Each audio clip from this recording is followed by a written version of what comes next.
Hi friends, இன்றைக்கி நம்ம எந்தவித செலவுமே இல்லாமல் வீட்டிலேயே எப்படி கத்தியை 5 விதமான மெத்தடில் ஷார்ப் பண்ணுறதுன்னு பார்க்க போகிறோம். வாங்க வீடியோக்குள்ளே போகலாம். இது வரைக்கும் சேனலை சப்ஸ்கிரைப் பண்ணாதவங்க இந்த ரெட் கலர் சப்ஸ்கிரைப் பட்டனை ப்ரெஸ் பண்ணிட்டு பக்கத்தில் இருக்க பெல் ஐக்கானையும் கிளிக் பண்ணிடுங்க. அப்போதான் நான் போடுற வீடியோஸ் உங்களை தவறாம வந்து சேரும். Welcome to masala treat. சேஃபா சமைங்க, சந்தோஷமா சாப்பிடுங்க. நம்ம சேனல்ல ஒவ்வொரு வாரமும் 4 வகையான வீடியோக்கள் கிழமை வாரியாக பதிவேற்றப்படும். நம்ம கத்தியை ஷார்ப் பண்றதுக்கு இந்த மாதிரி ஏதாவது கட்டை வீட்டில் பழசா இருந்தா எடுத்துக்கோங்க. சைஸ் எந்த சைஸ் வேணும்னா இருக்கலாம், சின்னதாகவும் இருக்கலாம், பெருசாகவும் இருக்கலாம். உங்க சௌகரியத்துக்கு எப்படி வேணா எடுத்துக்கோங்க. அடுத்து இந்த மாதிரி ஒரு எமர் ஷீட் வாங்கிக்கோங்க. இதை உப்பு காகிதம் அப்படி இல்லைன்னா பட்டறை சீலைன்னு கூட சொல்லுவாங்க. இந்த பேப்பர் நமக்கு ஹார்ட்வேர் கடைகளில் அப்புறம் பெயிண்ட் விற்கிற கடைகளில் நமக்கு கிடைக்கும். அங்கே கேட்டு வாங்கிக்கோங்க.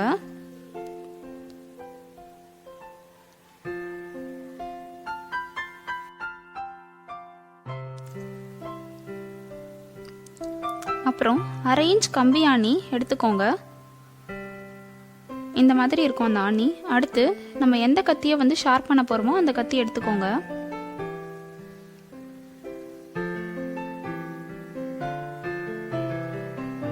இந்த உப்பு காகிதத்தை எந்த அளவு நம்ம கட்டை எடுத்திருக்கோமோ அந்த அளவு நம்ம கட் பண்ணிட்டு இந்த மாதிரி அதில் வச்சு, இங்கே பாருங்க, இந்த மாதிரி நான் அதில் வச்சுட்டு மடக்கி ஆணி அடிச்சிருக்கேன் பாருங்க. சைட்லலாம் தெரியுதுங்களா? அந்த கம்பி ஆணி சொன்னல, 1/2 இன்ச் கம்பி ஆணி, அது அங்கங்கே ஆணி அடிச்சுக்கணும். அப்போ தான் நமக்கு இந்த பேப்பர் இதில் நல்லா செக்யூர் ஆகிடும், நமக்கு வராது.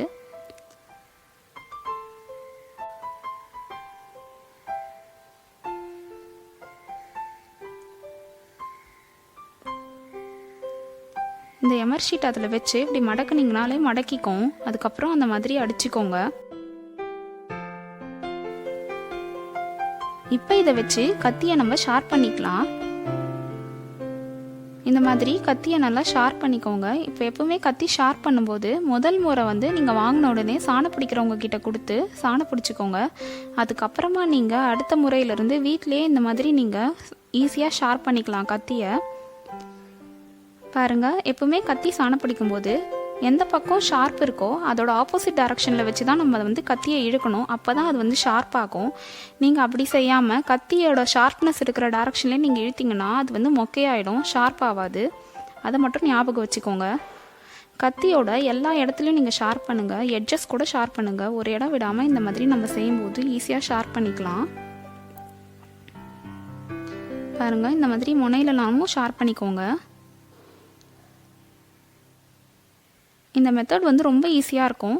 வீட்டில் எல்லாராலையும் இது செய்ய முடியும்.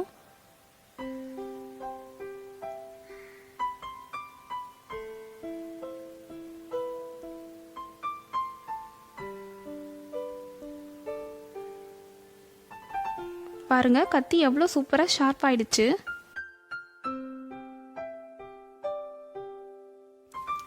இப்போ இதை வச்சு நான் காய் கட் பண்ணி காட்டுறேன் பாருங்கள். அப்போ உங்களுக்கு தெரியும் கத்தி எந்த அளவு ஷார்ப்பாக இருக்குன்ட்டு. பாருங்கள், எவ்வளோ சுலபமாக நம்ம இந்த காயை ஈஸியாக கட் பண்ணிட்டோம்.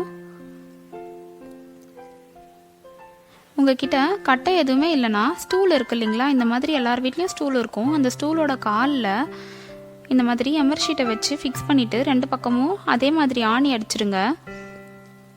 ஆணி அடிச்சுட்டு எப்போ வேணும்னாலும் அதில் சாணம் பிடிச்சிக்கோங்க. இப்போ ஸ்டூலும் இல்லை அப்படின்னா இந்த மாதிரி படிக்கட்டில் ஓரத்தில் வச்சுட்டு இந்த மாதிரி ஷார்ப் பண்ணிக்கோங்க. சிமெண்ட் படிக்கட்டாக இருந்தால் தான் இந்த மெத்தட் உங்களுக்கு ஒர்க் அவுட் ஆகும். ஸ்டைல்ஸாக இருந்தால் இது சரியாக சாணம் பிடிக்காது. இந்த மாதிரி அதே மாதிரியே ஷார்ப் பண்ணிக்கோங்க. பாருங்கள், எவ்வளோ சுலபமாக சாணம் பிடிக்க வருது. கத்தி பார்த்தீங்களா எவ்வளோ ஷார்ப் ஆயிடுச்சு.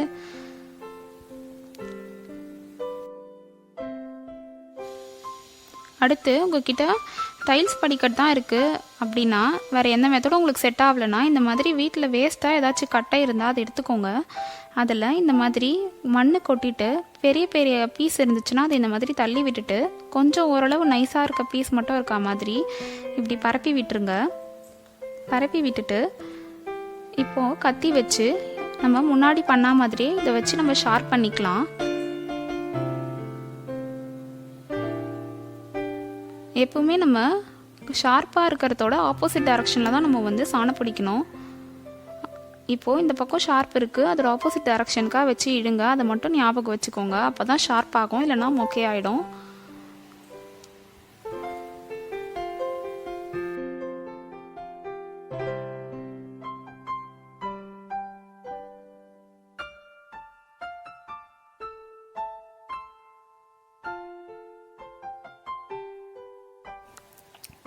இப்போ உங்களுக்கு மண்ணும் கிடைக்கலனா கோலமாவு எடுத்துக்கோங்க.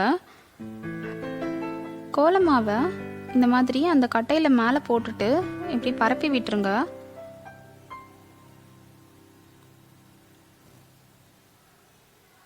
இப்போ இது மேலே நம்ம கத்தியை வச்சு ஷார்ப் பண்ணிக்கலாம்.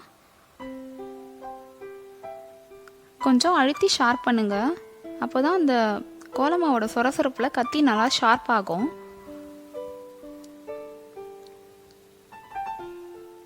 நீங்கள் இந்த 5 மெத்தடில் எந்த மெத்தட் வேணால் யூஸ் பண்ணி சாணம் பிடிச்சிக்கலாம். ரொம்ப ரொம்ப சுலபமான ஈஸியான வழி உங்களுக்கு நான் காமிச்சிருக்கேன் இந்த வீடியோவில். இது எல்லாமே நான் டெஸ்ட் பண்ணி ட்ரை பண்ணி என்னோடய கத்தியெல்லாம் ஷார்ப்பாக இருக்குது. அதனால தான் உங்களுக்கு நான் வீடியோ போட்டிருக்கேன்.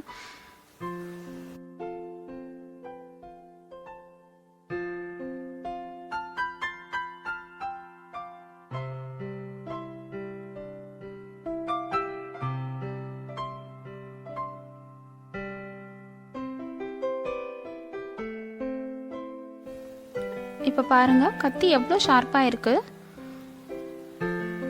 ரொம்ப சுலபமான மெத்தடில் வீட்டிலே நம்ம ஈஸியாக சாணம் பிடிச்சிட்டோம். இப்போ நான் இந்த தக்காளி வெட்டி காட்டுறேன் பாருங்கள், எந்த அளவு கத்தி ஷார்ப்பாக இருக்குது பாருங்கள். எவ்வளோ ஈஸியாக வெட்டிடுச்சு. அவ்வளோதான். ரொம்ப ரொம்ப சுலபமான முறையில் வீட்டிலே எப்படி நம்ம சாணம் பிடிக்கிறதுன்னு இந்த வீடியோவில் பார்த்தோம். நம்ம சேனலில் நிறைய first time on YouTube videos போட்டுட்ருக்கேன். அதோட லிங்க்கை கீழே டிஸ்கிரிப்ஷனில் கொடுத்துருக்கேன், செக் பண்ணிக்கோங்க. வீடியோ பிடிச்சிருந்ததுன்னா லைக் பண்ணுங்கள், ஷேர் பண்ணுங்கள். இது வரைக்கும் சேனலை சப்ஸ்கிரைப் பண்ணாதவங்க இப்போ சப்ஸ்கிரைப் பண்ணிவிட்டு மறக்காமல் பெல் பட்டனையும் கிளிக் பண்ணிவிடுங்க. அப்போ தான் நான் போடுற வீடியோஸ் உங்களை தவறாமல் வந்து சேரும். தேங்க்ஸ் ஃபார் வாட்சிங். பாய்.